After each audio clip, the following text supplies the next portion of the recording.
Existen lugares en el mundo que para muchos están encantados, donde se cree existen portales en los que cambia el espacio y el tiempo. Bienvenidos a nuestro especial en Más Allá sobre lugares OVNI.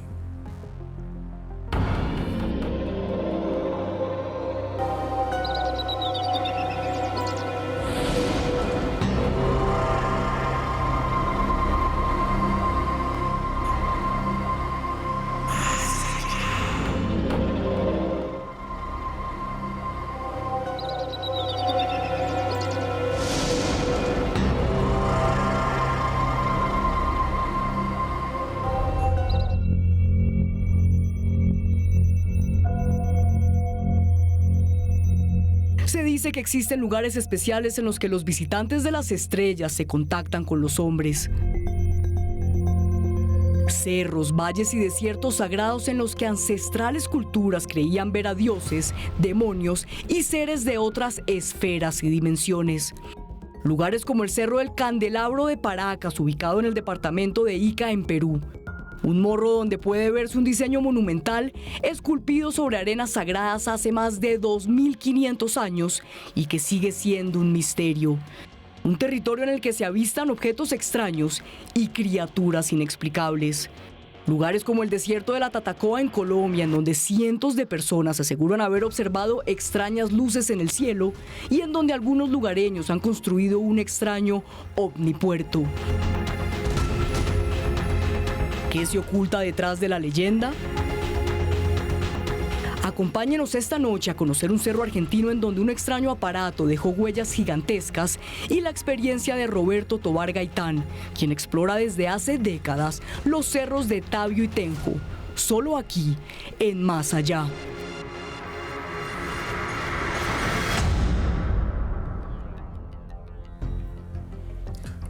Una noche especial. Eso es lo que vamos a tener aquí en Más Allá. Estoy junto a varios de los periodistas que han investigado el misterio más importantes de Colombia en este momento. Y vamos a tocar un tema que ustedes nos pidieron a través de mis redes sociales, que son @cruzescribiente. Nos pidieron que habláramos de los ovnis y de los lugares en donde aparecen. Me escribieron muchos mensajes, hablaban de Tenjo, hablaban de Tabio, hablaban también del desierto de la Tatacoa.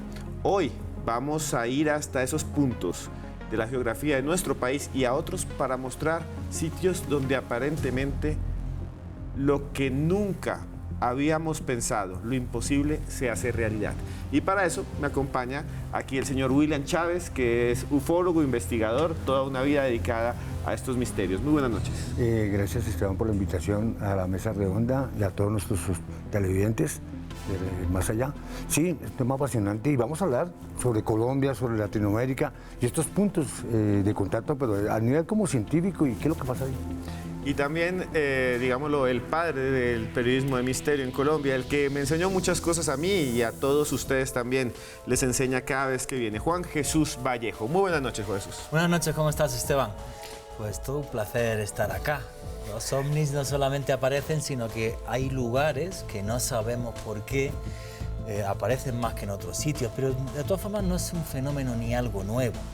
En lugares como la Peña de Huayca, a día de hoy, por ejemplo, aquí en Colombia, pues hace miles de años para los muiscas ya era un lugar sagrado porque ahí se veían luces extrañas y pensaban que los dioses se estaban comunicando. Si uno va, por ejemplo, a lugares como Argelia, la meseta del Tassili, donde se ven pintadas en lugares rocosos figuras de seres que parecen de otro mundo, pues no podemos saber cómo más de 20 culturas africanas fueron ahí a hacer pintura, porque posiblemente sucedió algo excepcional. Y esto es lo que vamos a analizar a día de hoy, pero desde el punto de vista del siglo XX, que es mucho más interesante. Y bueno, también es periodista, ustedes siempre le escriben cuando ven aquí y rompen el Twitter y casi nos convierte en tendencia. Francesca Fichera, muy buenas noches. Buenas noches, Esteban, y a todos los televidentes.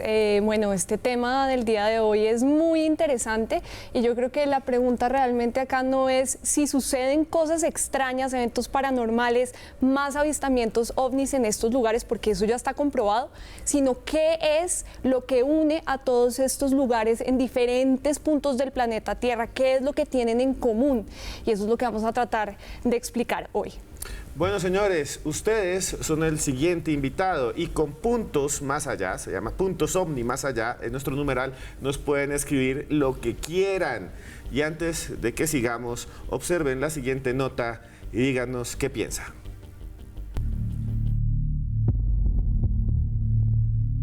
Los llaman puntos calientes, portales dimensionales o puertas a otros mundos. Desde el inicio del fenómeno OVNI, algunos aseguran que existen sitios en los que aparecen objetos y criaturas anómalas. Lugares que poseen las siguientes características. Cerros sagrados. Se trata de montañas y colinas en las que existen numerosos testimonios sobre la presencia de extraños fenómenos que se remontan a leyendas y civilizaciones desaparecidas. Como las cordilleras que rodean al Área 51 en Nevada, Estados Unidos, en donde se han grabado sucesos extraños como estas amenazadoras nubes.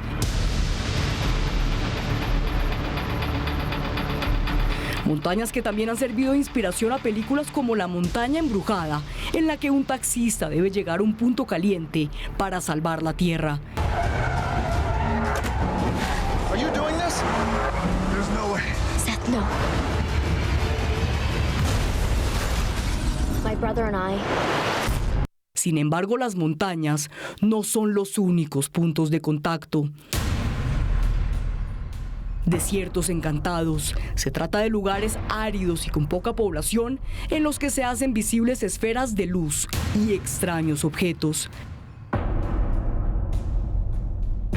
Como estas extrañas apariciones en el desierto de Atacama, en el norte de Chile. Fue impresionante la sesión.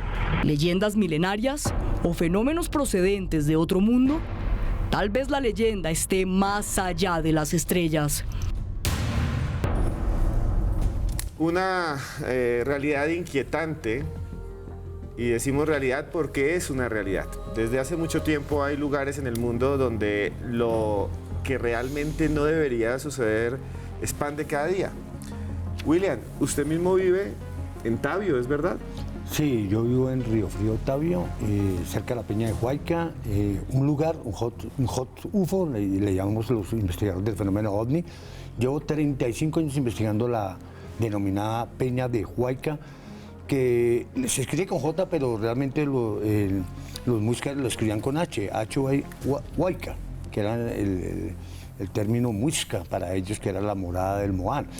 Yo he tenido la oportunidad de hacer lo que se llama vigilias, alertas OVNI, investigando la Peña de Huayca durante todo este tiempo, y he sacado mis propias conclusiones de lo que se observa en este lugar, también de los elementos que posee la misma montaña, es decir, yacimientos de silicio, de pronto también allí hay algún yacimiento de cal o algo así. Entonces, estos fenómenos asociados también en otros lugares del mundo, que aparecen estas luces, estos objetos voladores no identificados, tienen estos mismos yacimientos. Entonces es increíble ver que son lugares que tienen esa posición.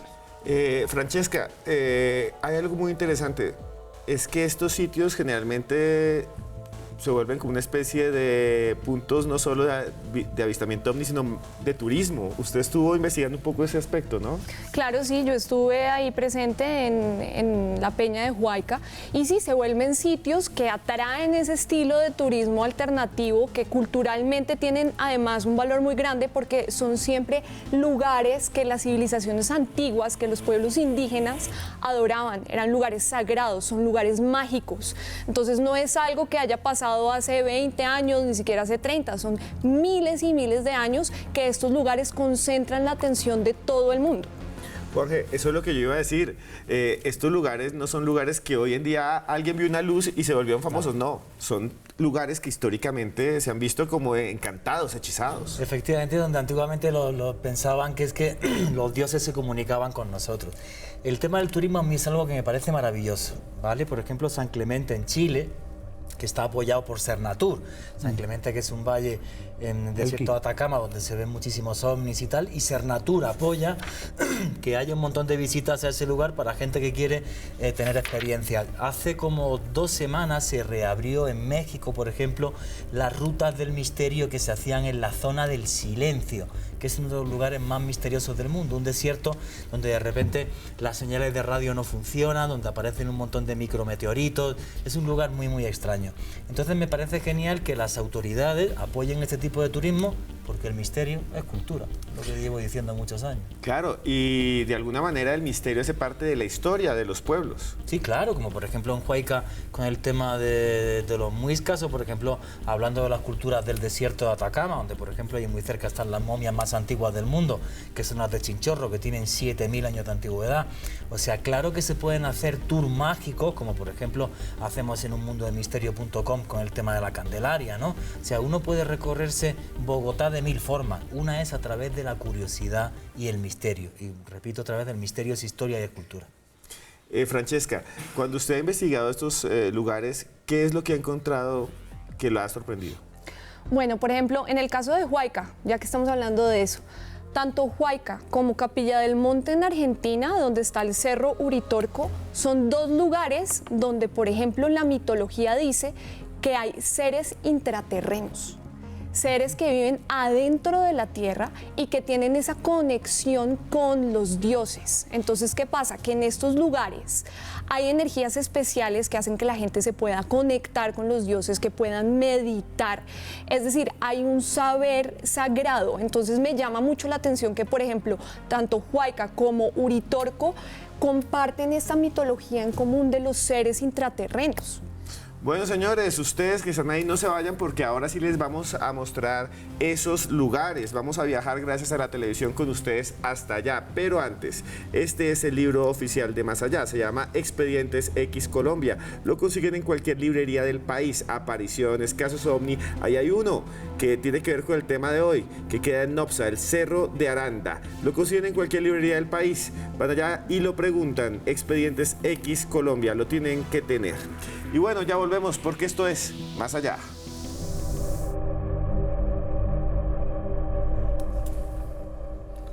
Continuamos en Más Allá, en esta noche dedicada a explorar los lugares donde aparecen los objetos voladores no identificados, las luces, donde no sabemos qué es lo que sucede, donde los testimonios nos cuentan cosas imposibles, testimonios como los que se dieron a partir de una aparición extraña en Argentina, en Capilla del Monte. Y esta es su historia.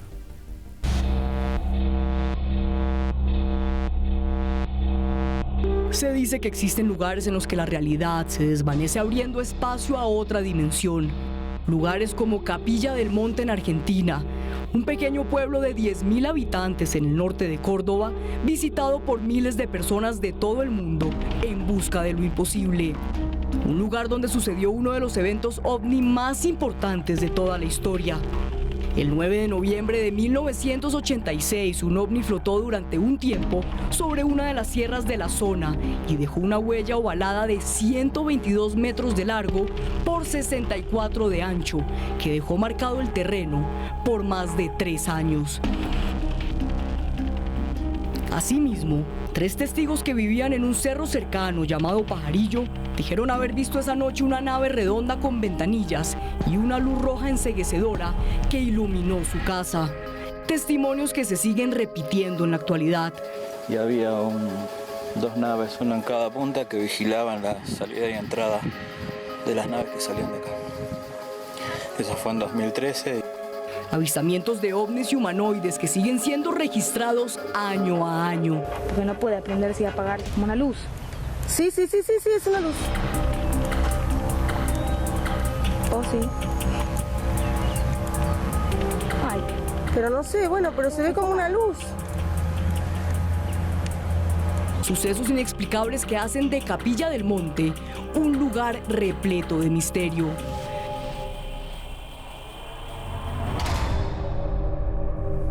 Imágenes sorprendentes y además testimonios increíbles y una imagen de una tierra quemada grandísima en una colina que dicen que la dejó un ovni. ¿De qué más podemos hablar de Capilla del Monte, Francesca? Pues Capilla del Monte es un caso extraordinario. Esta mancha que se llama Huella del Pajarillo tiene una distancia de 115 metros, o sea, es una vaina gigante.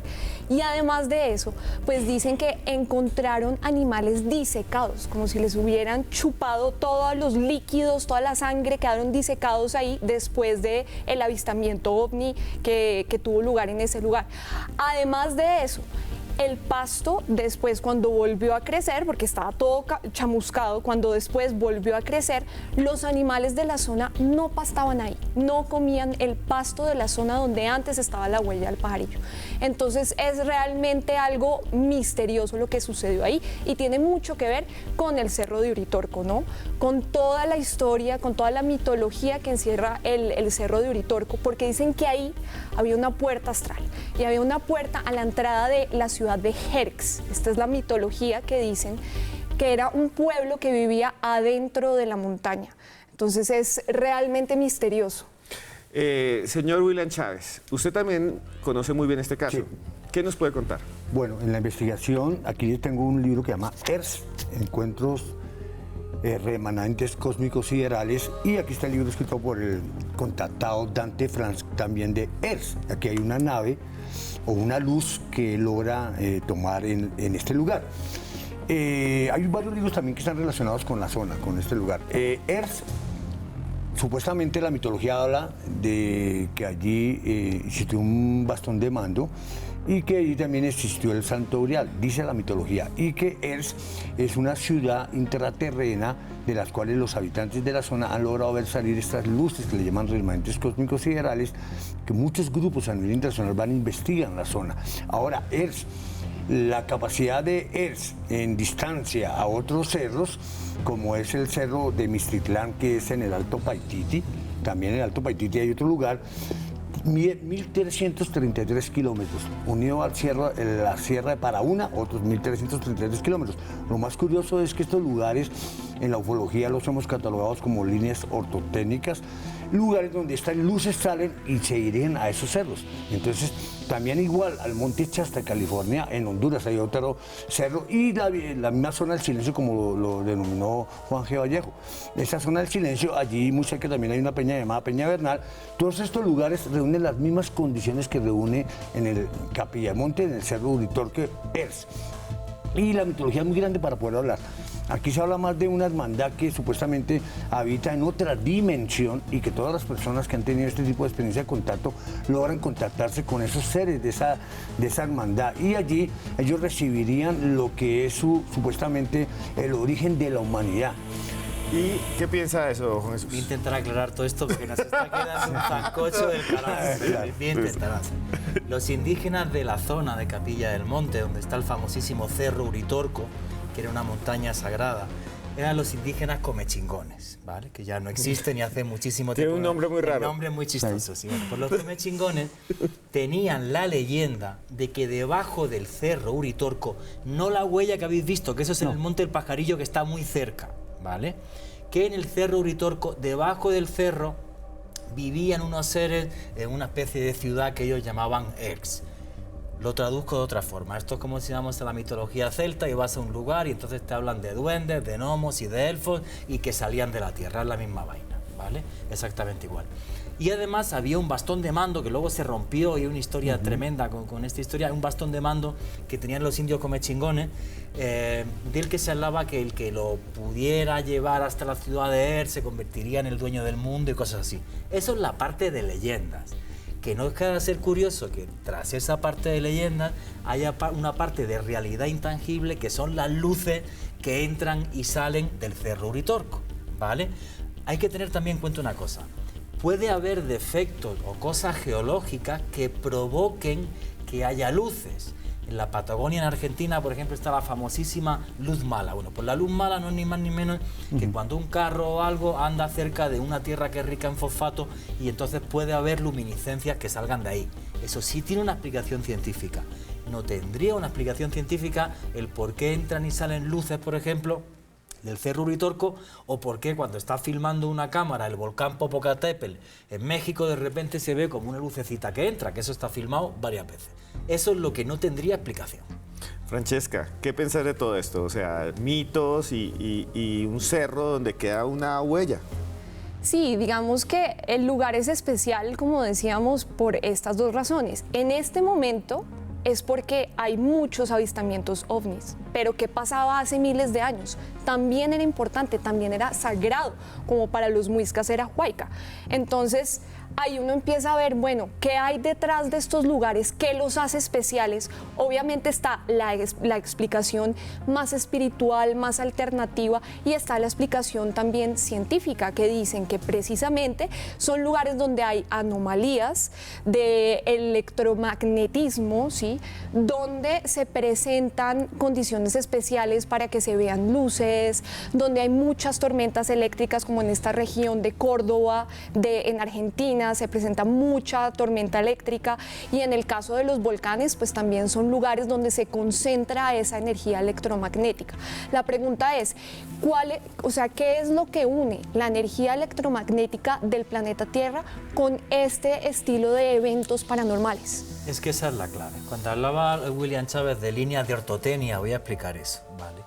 Los primeros ufólogos que hay a nivel mundial, entre ellos un español que es Antonio Rivera, pues se sientan y van haciendo un mapa del mundo donde hay avistamientos de ovnis.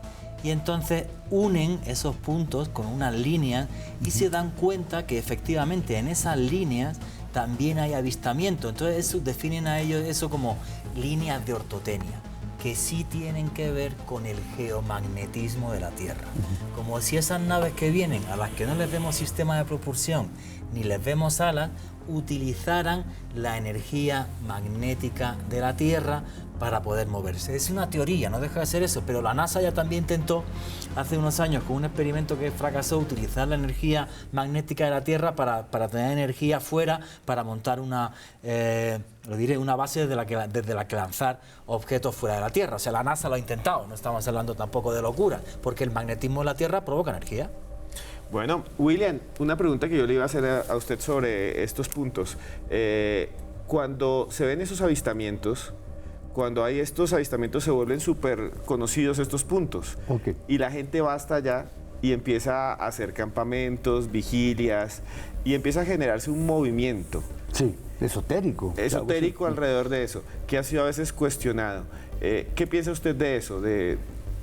Bueno, más que todo, para nosotros los ufólogos lo hacemos más de investigación de campo. Es decir, si la zona reúne ciertas condiciones de yacimientos de algún tipo de mineral, como lo decía Juan, que fosfato o algo así, esto puede producir luminiscencia. No se les olviden que en estos lugares aparece el llamado fuego de San Telmo, que tiene que ver con el tipo de energías.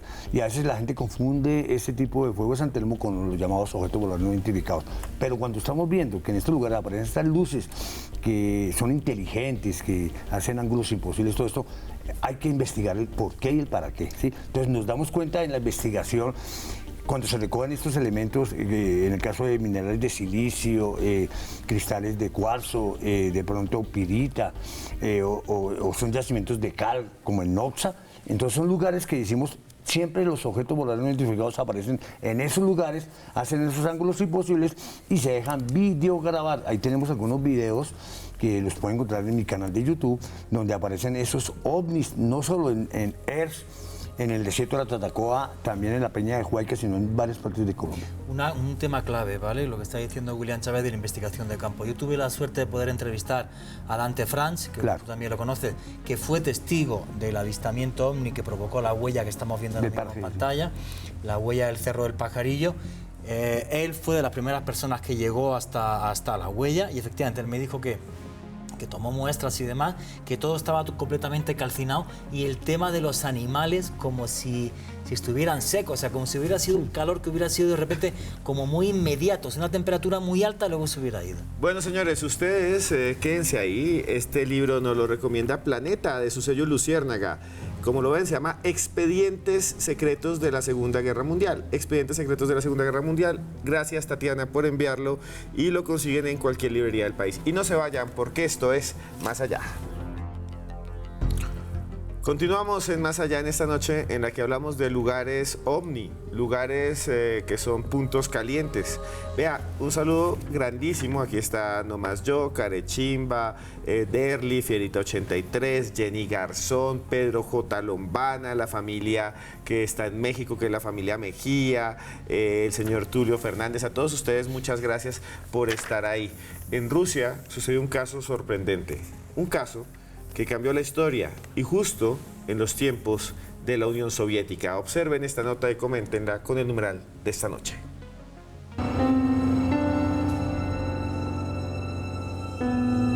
El 27 de septiembre de 1989, un hecho sorprendente sacudió a la Unión Soviética. En la ciudad soviética de Voronezh, al sureste de Moscú, un grupo de personas entró en contacto con un ovni y sus ocupantes. Debido a la cantidad de testimonios, la principal agencia oficial de noticias TASS alertó de los sucesos al mundo. Aquí están las huellas del aparato. Tienen forma de orificios circulares cuyas dimensiones varían entre 150 y 200 milímetros. Seres y criaturas extrañas que todavía se mantienen en un horizonte incierto. Cuando ellos salieron de la nave, yo me quedé inmóvil, como paralizado. Estábamos todos muy asustados. Dos de los seres salieron de la nave y observaron el lugar. Después de 5 minutos se fueron. Cuando desaparecieron, me mareé. La cabeza me dolía y me daba vueltas. ¿Qué pasó aquella tarde en Voronezh? ¿Un montaje o un hecho asombroso? Nos enfrentamos a sucesos que rozan los límites de la realidad y nos sumergen en el misterio. Se llama Voronezh, queda en Rusia y en ese momento quedaba en la Unión Soviética. ¿Qué pasó, Juan Jesús? A mí este caso me fascina. O sea, me fascina porque, primero porque lo recuerdo cuando casi era un niño, ya estoy un poco mayor, estamos hablando del año 89, que yo tenía 19 años. Y entonces, claro, cuando estás en casa y de repente ves que el informativo del país arranca con que ha aterrizado una nave de otro mundo, de una ciudad de Rusia, cuando todavía, aunque se estaba hablando de perestroika, el telón de acero no había caído, claro, tú puedes pensar, pues, los gringos se les ha ido la bola y han hecho algo extraño y tal, pero la agencia TASS, la agencia soviética TASS, o sea, jamás en la vida, ¿no? Entonces es tremendamente curioso, primero por lo que describen, porque no es un avistamiento ovni usual, ¿vale? O sea, ellos están viendo una nave de en torno a unos 15 metros, con forma como de melón. Y ahora te voy a decir también cómo se preparó el descrédito del caso. El poco descrédito, porque lo peor es que apenas nadie ha ido a investigarlo a día de hoy, ¿vale?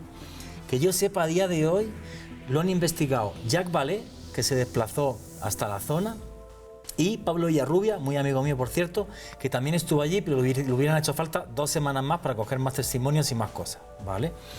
Te comento, un montón de niños están cerca de una parada de un autobús y gente adulta que, nada, pues de repente ven una luz que va cambiando de color, aparece esta nave, saca cuatro patas enormes, dicen que sí, que llega a deformar los árboles y demás, y salen 3 seres, uno más grande que los otros 2 y un cuarto ser que todos dicen que es un robot porque se mueve de una forma muy extraña. Lo describen con 3 ojos en la cabeza, uno de ellos que da círculos como una especie de radar. Y bueno, vamos a ver, el descrédito empieza 2 días después del avistamiento, cuando uno de los jefes de la agencia TASS acusa públicamente al periodista que hizo la nota a nivel mundial de que abusaba del vodka. Eso es lo primero que sucede. El problema es que ya se había metido la Academia de Ciencias y en concreto un montón de físicos que fueron desde Moscú y también ahí en Voronezh, ¿vale?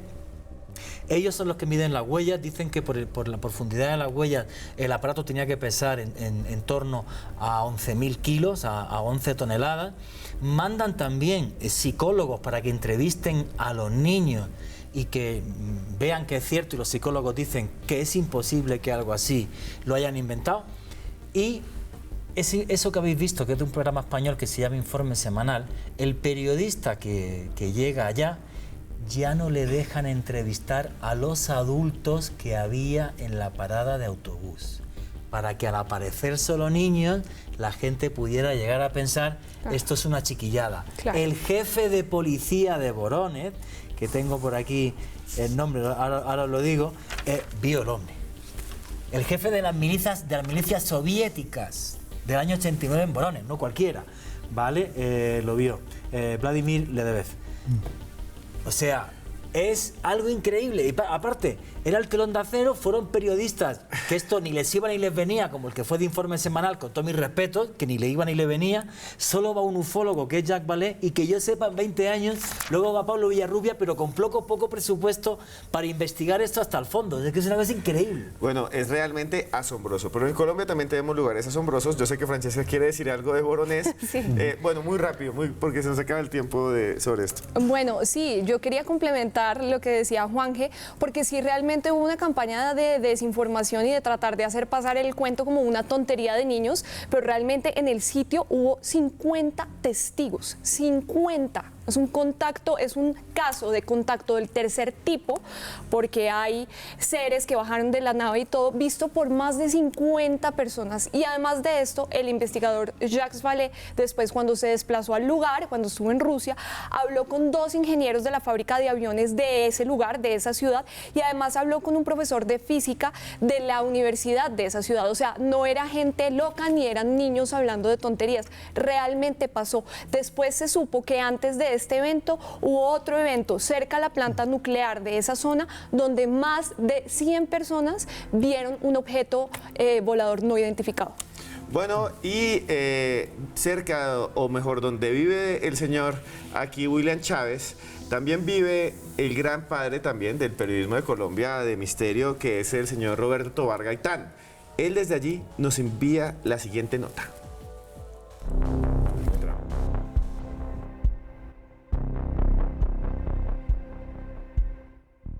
Un saludo para Esteban Cruz y Joana Arenas, en este mundo del más allá. Puntos calientes de avistamiento de ovnis. En realidad para mí, todos los lugares, todos los sitios son calientes, porque muy poca gente mira en el cielo, pero normalmente en cualquier cuadrante del cielo que uno observe, siempre por lo regular está ocurriendo algo extraño. Se han mencionado algunos puntos calientes del país y para mí caliente está en el pasado lo que fue Caño Cristales. Caño Cristales era uno de los 7 ríos sagrados de Colombia, afluentes sagradas del país. Desafortunadamente allí la persona que hacía los contactos y demás cosas que tienen que ver con el fenómeno ovni, la mataron por codicia y se perdió ese punto. Hubo otro lugar en Colombia, hablando un poquito de historia, en Bogotá, más exactamente lo que era el Parque de la Florida. En ese parque se presentaban hasta los años, comienzo de los 70, gran cantidad de fenómenos del tipo ovni. Desafortunadamente, con el avance de la urbanización, se perdió. Había otro sitio ovni que es detrás de los cerros de Monserrate y Guadalupe, por el canal que se forma entre Monserrate y Guadalupe, donde hay unos bosques de pinos muy grandes, donde hacia los años 80 y 90 hubo muchos reportes de avistamientos de estas anomalías y de personajes extraños. Está San Agustín, la parte sur de San Agustín, está la parte sur de lo que se llama Insá en el departamento del Cauca, y está entre esos puntos calientes en los que ha habido reportes bajando por el país, está un sitio donde alguna vez dicen que se apareció la Virgen, Piendamó. Allí ocurrieron cosas muy extrañas y hasta hubo un muerto a raíz de una serie de sucesos de tipo eléctrico, de luces y de ovnis que hubo en esa zona en los años 90. La historia ha cambiado un poquito. Hacia los años 90 se veían naves, objetos, y en estos años se ha observado que los testimonios se refieren más a luces, anomalías extrañas que tienen que ver con luminosidades y que las está viendo muchísima gente. Puntos calientes, hay que mirar al cielo, hay que ver qué ocurre. Nosotros en este momento estamos produciendo una serie que se llama Huayca, la puerta de los dioses, Esa serie no tiene nada que ver con demonios, ni con ángeles, ni de ¡ay, me tocaron! Ni ese tipo de cosas teatrales que no tienen que ver con la seriedad de un tema supremamente extraño. Un tema que involucra al municipio de Tenjo. Es toda un área inmensa donde se ven y ocurren cosas extrañas, la mayoría de ellas relacionadas con luces. Estamos produciendo esa serie que pronto estará en nuestro canal y en nuestro portal robertotobargaitán.org. A ustedes, amigos, muchas gracias y esperamos vernos en otra oportunidad.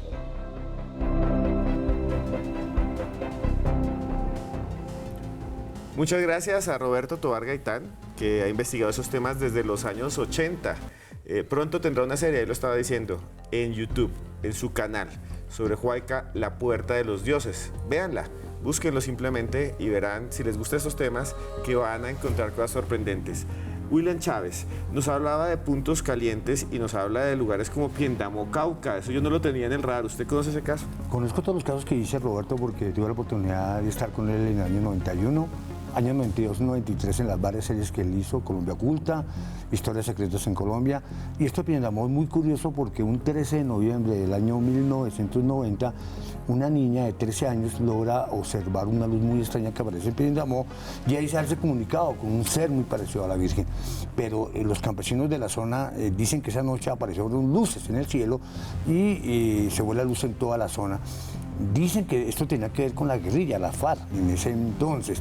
Tuve la oportunidad de irme a hacer la investigación con Francisco González de Cali a Piendamó y logramos entrevistar a la niña que tuvo la experiencia. Dice que nunca habló de la Virgen, pero que habló de un ser muy parecido a la Virgen en la cual se comunicó con ella. Ese es un caso muy fascinante, el de Piendamó. Algo a los otros casos que nombra Luis Roberto. Y el otro que me llamó la atención y que yo no conocía bien, que seguro usted, más de Insá, dice que detrás de Monserrate... Sí. Allí se llama el páramo Cruz Verde, entre ellos hay un contactado muy famoso que ya falleció, el ingeniero Enrique Castillo Rincón, que aseguraba que tuvo su contacto con seres de Venus, dice él, en el cual en su libro narra cómo se lo llevaron de esta zona, detrás de Monserrate, a 318 kilómetros, donde le dieron las experiencias con seres de las Pléyades. Y allí muchas personas han ido a hacer este turismo fascinante paranormal y dicen ver luces salir de Monserrate, de las cuales hay algunos videos por ahí en las redes sociales. Jorge, nos decía Roberto Tobar Gaitán que ha cambiado mucho, ¿no? Que antes la gente decía que veía el aparato y ahora solo ve la luz. Bueno, casi siempre, más del 90% de los testigos, por no decir casi el 99%, lo que ve son luces. Muy pocos ven el aparato. Esa es la realidad. Lo que parece increíble, por ejemplo, el tema este de Piendamó, yo no lo conocía. Qué pena me da que no haya más plata en este país en medios de comunicación para poder ir a investigar a esos sitios. Te digo la verdad, he trabajado en más de 30 países. Jamás en mi vida he recopilado tanto testimonio de fenómeno ovni por metro cuadrado como cuando estuve contigo en Nopsa. Jamás en mi vida, o sea, todas las personas que viven en Nopsa han visto extrañas luces en el Cerro Aranda. Eso es una cosa increíble.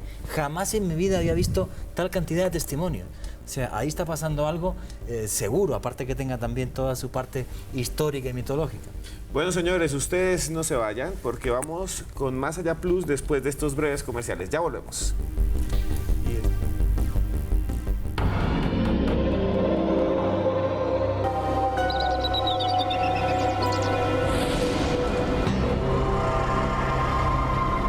Continuamos en Más Allá, en esta noche en la que hablamos de puntos ovni, de puntos calientes.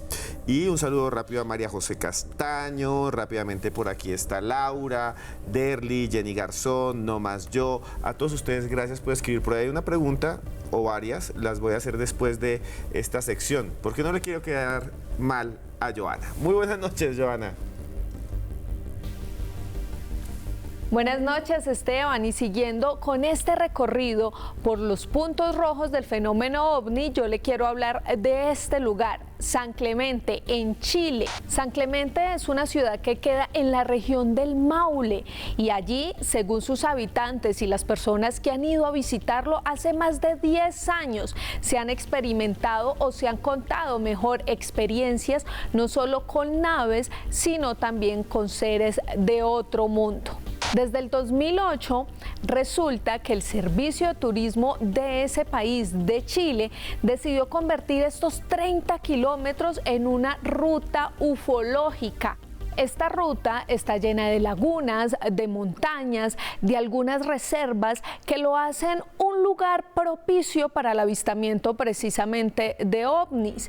Y hay un punto muy importante dentro de estos 30 kilómetros y es un lugar llamado El Enladrillado, un espacio conformado por piedras gigantescas. Ustedes las pueden ver en este momento, unas piedras muy grandes de forma rectangular que se van alineando las unas con las otras. Y allí empieza todo el tema de la conspiración y de todas las personas que creen en este fenómeno, pues aseguran desde hace bastante tiempo que este espacio no pudo ser creado por el ser humano. Incluso muchos han asegurado que es una pista de aterrizaje y de despegue de las naves extraterrestres.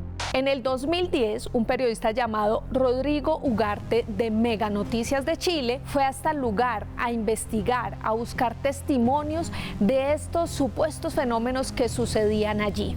Y quiero que ustedes vean la sorpresa que se llevó este periodista. Durante más de 20 minutos llevamos grabando ante decenas de testigos un fenómeno muy inusual que está ocurriendo sobre los cerros que rodean a la represa del lago Colbún.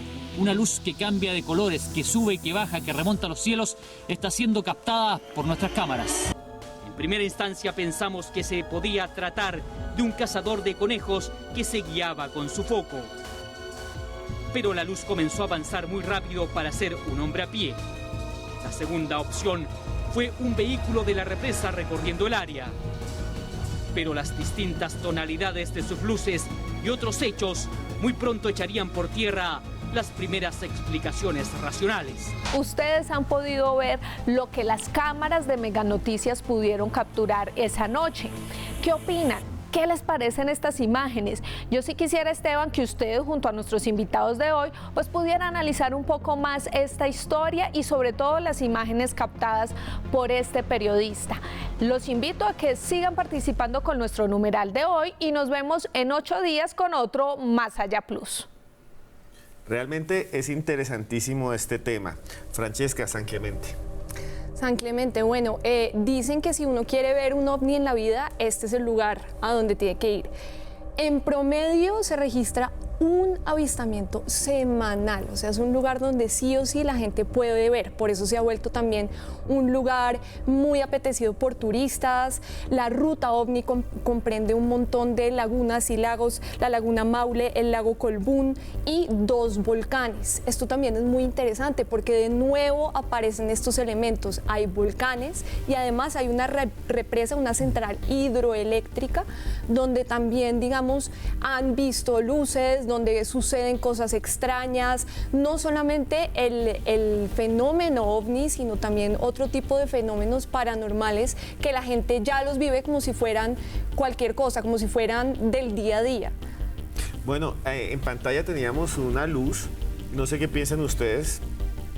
Tendría que estar allí para poder opinar mejor. En la investigación en San Clemente, allí hay 3 lugares calientes en Chile, que es el Valle del Quí, Cañón del Maipo y este San Clemente. Aparece en este tal llamado Fuego San Telmo. Hay que tener cuidado. Si vemos claramente la luz, muy parecida al Fuego San Telmo. Ahí la estamos viendo. Sí, Fuego San Telmo tiene que ver con la parte electromagnética de la zona. Ahora hay una hidroeléctrica. De día calienta, de noche hace mucho frío. Pero y esto me parece produce un carro también. Este fenómeno extraño. De todas formas, sí te digo que me parece maravilloso que Sernatur, que Turismo de Chile, apoye esta ruta.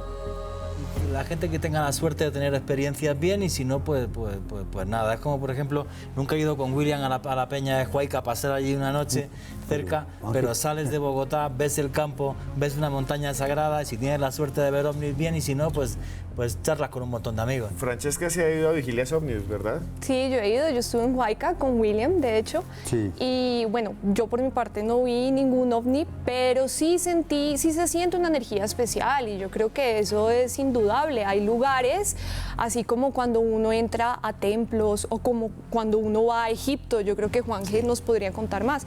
Se siente sienten energías especiales y esto tiene que ser por una razón. No siempre está relacionado, no tiene que estar siempre relacionado con el fenómeno ovni. Y aunque sea subjetivo sentir algo especial, hace que nuestro mundo, el mundo que nos rodea, parezca mágico. Y eso ya me parece fabuloso.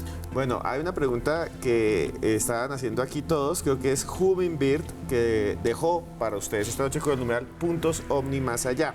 Y él dice, ¿por qué todos los puntos ovni están despoblados?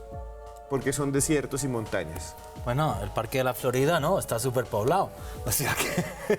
Sí, eso nos dijo. No todo. Pero sí hay una constante, sobre todo fue en los años 70, 80, yo creo que William lo puede corroborar, en que los avistamientos eran en lugares muy apartados y siempre con testigos, además prácticamente solos. Es una constante que se repitió muchísimo tiempo, como si realmente nos quisieran analizar de esa forma. Francesco, yo creo que esto que escribe Derli o Fierita83 es para usted. Dice, ¿es un lugar ovni el Área 51? Yo diría que no. Yo diría que el Área 51 es un lugar de avistamientos ovni, pero no porque haya algo especial en el lugar, sino porque hay una base militar. Entonces, digamos que es creado por el hombre, no es que tenga ningún tipo de energía diferente al resto de los lugares, es porque está la base. Bueno, aquí nos están escribiendo muchísimo, saludos a todos ustedes, pero don William, ¿dónde ya estamos terminando? ¿Dónde lo pueden conseguir? ¿Cuándo hace usted conferencias? Bueno, les quiero decir que lo del Área 51, muy próximamente por ahí se van a reunir por las redes sociales, mucha gente, dicen por ahí, en esos meses, mucha gente que se va a reunir, dice que a invadir el Área 51. Allá, sí es verdad. Ah, sí, como eso. Las personas que estén interesadas, yo estoy haciendo ahorita vigilias ovni de investigación en Huayca también, en el desierto de la Tatacoa, y lo pueden hacer a través de mis redes sociales, estoy como William Ovni en Twitter, en Instagram también como William Ovni, o si no en Facebook como William Chávez Ariza y mi canal de YouTube, William Chávez Ariza, canal Ovni. Que tiene más vistas que un montón de youtubers. Sí. William tiene ahí vistas como de millones. Francesca, muchas gracias por venir. ¿Dónde la consiguen? Bueno, a mí me pueden seguir en Twitter, @gatafranca, y ahí les estaré mandando información adicional para que complementen todo lo que hemos visto hoy. Juan Jesús, gracias, de verdad, gracias padre por venir acá. Le podría decir también al público dónde lo consiguen a usted y los recorridos que está haciendo. Pues muchísimas gracias, seguirme a mí es muy fácil, es en Twitter @JuanGVallejo, Juan J.E. Vallejo, en Instagram Juan Jesús Vallejo, y si entráis en una web que es unmundodemisterio.com, ahí veréis que se hacen paseos por la Candelaria prácticamente, por esa Candelaria mágica prácticamente todos los meses. Bueno, señores, nos vamos con el gris, pero en 8 días nos vemos. Ustedes me pueden escribir como @cruzescribiente en Instagram, escribe Cruz Escribiente, o en Twitter Cruz Escribiente, y ahí me dice, queremos un programa de este tema. Este tema de hoy lo escogieron ustedes. Nos vemos y recuerden que por más lejos que andemos, siempre habrá un más allá.